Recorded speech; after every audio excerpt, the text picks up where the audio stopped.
Joe, man, what's up? Hey man, what are you doing this afternoon?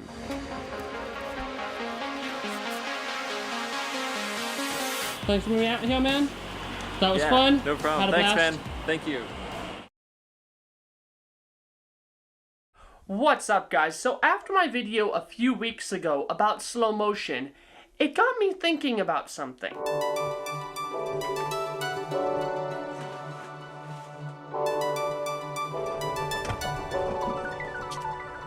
And what it got me thinking about is the fact that there's so many videos about how to get good slow motion B-roll, but ever since we've been getting cameras that shoot 120 frames a second or even 60 frames a second in 1080p, we've sort of lost people making tutorials on how to get good live motion B-roll.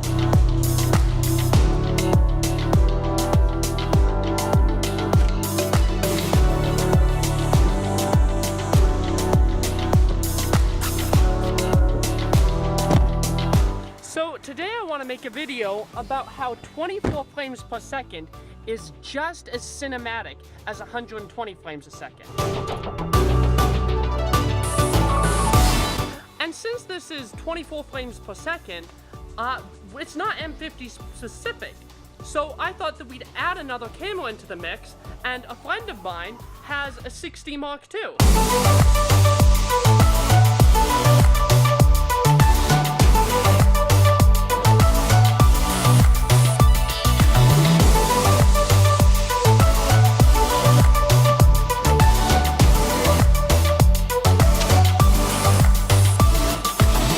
Thanks for being out here, man.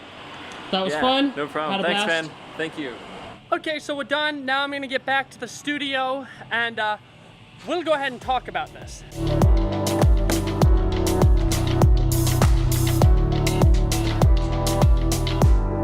First of all, I just want to say that I'm not at all against slow motion. I just did a tutorial on how to get good slow motion out of this camera. But with the growing popularity of YouTubers like Peter McKinnon and Matty Hapoya, there's sort of become this trend to overuse slow motion, and people thinking that they have to use slow motion in order to get epic cinematic B-roll. But not only do I disagree with that, but I think it's crippling some up-and-coming filmmakers in that they think in order to get cinematic content, they have to shoot in slow motion. And so they're missing out on learning one of the most important parts of doing video, which is live motion. I think people are missing the difference between slow motion and live motion. Your goal as a filmmaker is to invoke the emotions that you want your audience to feel, and you use frame rate as a tool to do that. When you're using slow motion, it gives this feeling of wonder and amazement, like when you're walking into, say, a museum or aquarium or a planetarium, and you're just looking up and you're amazed at everything. It's so beautiful. Or when you go into a garden and you look at the flowers and you look at the plants and you're just like, wow, this is just so beautiful. That's more of the feeling that slow motion is going to invoke. And live motion you use to sort of invoke a raw, natural type feeling. Think about something like a sports game. If you shot the entire thing in slow motion, then it would just get really old really fast. But what you do is you should shoot in live motion, and then if you see like a spectacular play, then you slow it down at that point. See, as filmmakers, our goal is to direct our audience's attention to the subject of our shot. It's not just to film nice looking stuff.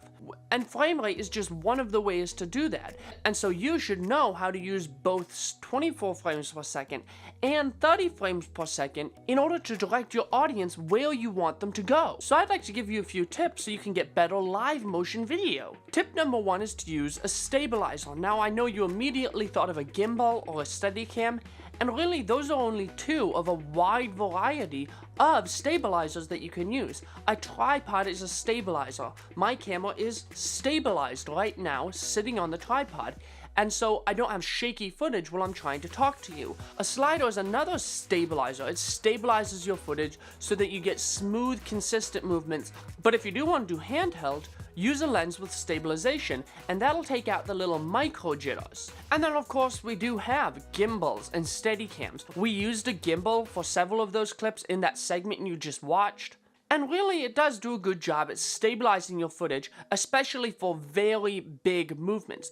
But that's not always what you want. Sometimes if you're doing, say, a running shot, you want to have a more jittery feel. So you want to just handhold it and have the shaking of the camera, and that's going to invoke a different emotion than if you had something like a dolly or a gimbal or a Steadicam. Another thing from the segment I just showed is you use quick cuts to fast-paced movement, and that with the live movement and the faster motion of your subject, you get a much faster paced type of an edit, while still making it look epic and amazing. And another thing I would like to say is that that segment wasn't the only B-roll that I've used in this clip.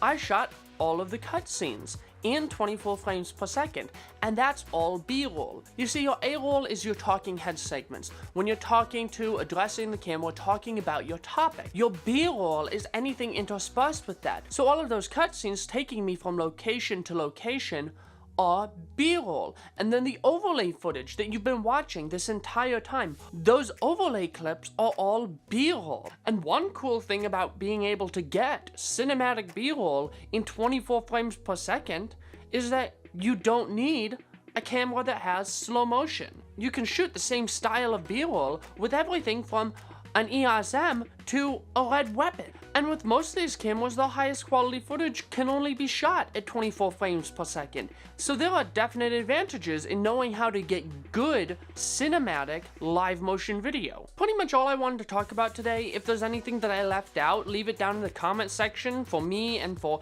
anyone else who comes across this video. I want to say thank you to Cody for helping me get some of that B-roll. He has a YouTube channel that I think he's wanting to post on more, but he's been super busy with work, and him and his wife are actually starting a cinema company, so that's pretty cool. But if you want to see any more from him, head over to his channel, give him a like, give him a subscription, tell him I sent you. If you like this video, hit the like button, subscribe to the channel for more content. Comment down below with any suggestions for topics for future videos or anything that you'd like me to address more in depth. Thank you for watching, and I'll see you in the next video.